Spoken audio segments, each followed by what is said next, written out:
Malini Awasthi ji live Lucknow से जुड़ रही है। Malini Awasthi ji needs no introduction. Malini ji मेरे साथ प्रदीप भंडारी के साथ जुड़ने के लिए धन्यवाद।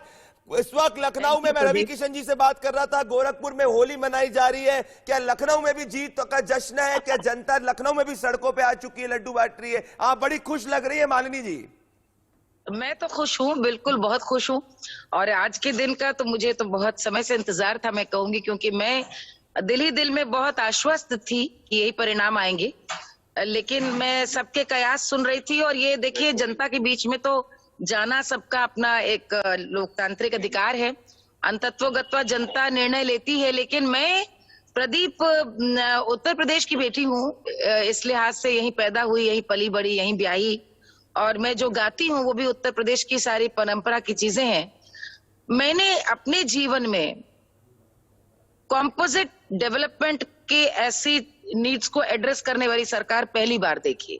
हम उस प्रदेश में पले बड़े हैं जहां पर बिजली आती ही नहीं थी। एक दौर में हमारा बचपन ऐसा गुजरा है, और जिस समय योगी आदित्यनाथ जी ने 2017 में प्रदेश की कमान संभाली, तो मैं उनकी एक स्पीच सुन करके मैं ठिठक गई, और मैंने कहा कि ये प्रदेश का प्रारब्ध और भाग्य है कि यदि ऐसा मुख्यमंत्री यहाँ पे है। उन्होंने उस दिन घोषणा की सत्ता पे आते ही कि अब हम गांव और शहर में भेदभाव नहीं करेंगे, बिजली जितनी आएगी दोनों को बराबर दी जाएगी। ऐसा सौतेलापन गांव से होता था, और फिर हम रोना रोते हैं जबकि खेती नहीं है या सिंचाई के लिए पानी नहीं मिल रहा। ये वेलफेयर स्कीम्स हो, मुझे मालूम है कि बाकी चीजों पे तो पूरी देश समाज बात कर ही रहा है कि वो चाहे वो लोक कल्याणकारी योजनाएं हो, लेकिन उनका जनता तक निष्पक्षता से पहुंचना हो।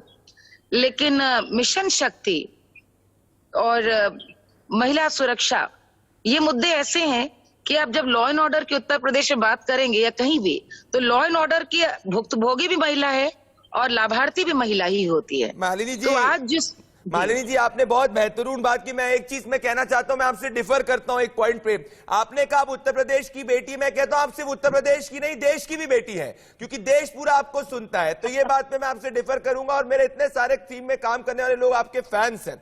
तो मैं आपसे एक और चीज कहना चाहता हूं मालिनी जी, पर ये इसीलिए ऐतिहासिक है वर्डिक्ट क्योंकि उत्तर प्रदेश में आपने कहा, क्योंकि आप उत्तर प्रदेश से आती, सरकारें रिपीट नहीं होती है। 37 साल में पहली बार ऐसा हो रहा है एक सरकार रिपीट हो रही है। तो मेरे हिसाब से क्या ये विकास की जीत है पीएम मोदी और सीएम योगी आदित्यनाथ की? क्या ये लॉ एंड ऑर्डर की जीत है? लोग कह रहे हैं कि पीपल्स मैंडेट है, जनता जो है वो लड़ रही थी बनाम कास्ट पॉलिटिक्स। बिल्कुल सही है। एक जो सर्वांगीण विकास हम कहते हैं, मैं जब आपको उत्तर प्रदेश के अतीत में ले जा रही हूं, तो मैं आपको ये बताऊं कि पहले एक सड़क बन गई, एक कोई स्कीम चली, किसी ने कुछ बांट दिया, कुछ लोक लुभावने वादे कर दिए, और जनता ने उत्तर प्रदेश की सब कुछ देखा है। एक बहुत टर्मोइल का समय भी देखा है 90s के दशक में। स्थायित्व वाली सरकार उत्तर प्रदेश हमेशा चाहती रही, इसलिए बहुमत में उसने, चाहे 2007 हो या 2012 हो या 2017 हो, बहुमत में ही सरकार को चुना है, संशय वहां नहीं रहा है। लेकिन मैंने अपनी याद में, अपनी स्मृति में उत्तर प्रदेश में एक ऑल राउंड डेवलपमेंट की ओर, जहां पर कोई कोना न छूटा हो। इतने बड़े क्राइसिस में पिछले 2 वर्ष कोविड में बीते हैं, लेकिन उत्तर प्रदेश ने कोविड में भी जिस प्रकार से संभाला है, मैं आपको प्रदीप एक दो बातें आज वो बताऊंगी जो मैंने खुद अनुभव की हैं। प्रदीप, जब कोविड की पूरी बहुत बड़ी क्राइसिस एक देश में कह लीजिए विभीषिका चल रही थी, उस समय माननीय योगी आदित्यनाथ जी मुख्यमंत्री, उनको भी कोविड हुआ।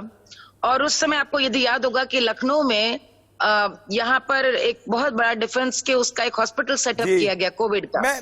तो मुख्यमंत्री जी जैसे ही स्वस्थ हुए, उनकी रिपोर्ट नेगेटिव आई, और उन्होंने वहां पे जाने की इच्छा प्रकट की कि मैं स्वयं वहां पर जाकर के देखना चाहता हूं, और व्यवस्था मैं खुद देखूंगा। कमजोरी उनमें इतनी थी कि उनको मना किया गया था, लेकिन वे नहीं माने, और स्वस्थ होते ही मालिनी जी सबसे पहले सारे जिलों का उन्होंने दौरा किया। जी मालिनी जी, इस वक्त मैं कहना चाहता हूं आपके साथ मनोज तिवारी जी हमारे साथ जुड़ रहे हैं। स्टार है मनोज तिवारी जी, और भारतीय जनता आपके भी पुराने मित्र है। और मनोज तिवारी जी, आपने 108 जगह पे कैंपेन किया था जिसमें से मेजॉरिटी जगह बीजेपी जीती है। मालिनी जी भी इस वक्त है। मेरे पास समय कम है मनोज जी, क्योंकि आपके पास समय कम होता है, आपको जुड़ते जुड़ते हम कर जाते हैं। हमारा एग्जिट पोल पूरा सही साबित हुआ है, पर मालिनी जी मौजूद है। मनोज तिवारी, क्या कहना चाहते हैं इस वक्त आप?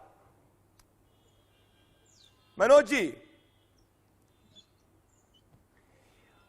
मैं सिर्फ इतना बोलना चाहता हूं कि प्रदीप भाई, उत्तर प्रदेश ने जो आशीर्वाद दिया है वो नरेंद्र मोदी जी के द्वारा चलाए गए एक नए राजनीतिक संस्कृति का, जिसका मोदी जी के चलाए गए अभियान को जो एग्जीक्यूट किया है योगी आदित्यनाथ जी ने, और दोनों मिलकर जो डबल इंजन बने हैं, उसको जिस प्रकार से उत्तर प्रदेश, उत्तराखंड, मणिपुर, गोवा आशीर्वाद दिया है, उसके लिए मैं सिर्फ इतना कहना चाहता हूं जी कि जनता ने उमड़ के बोला, अब रंग ले बसंती चोला। जी।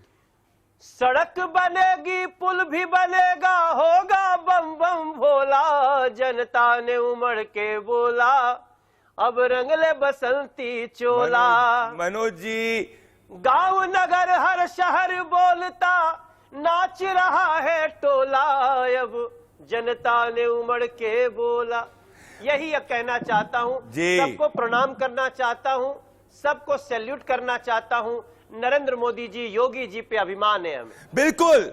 मनोज तिवारी जी और मालिनी जी, मैं आप दोनों का हाथ जोड़कर धन्यवाद करना चाहता हूं कि आप दोनों स्टार्स हैं और देश आपको सुनता है। मेरे साथ आप जुड़े, बहुत बहुत धन्यवाद दोस्तों। मेरे साथ बनने के लिए इंडिया न्यूज पे बहुत बहुत धन्यवाद। नमस्कार।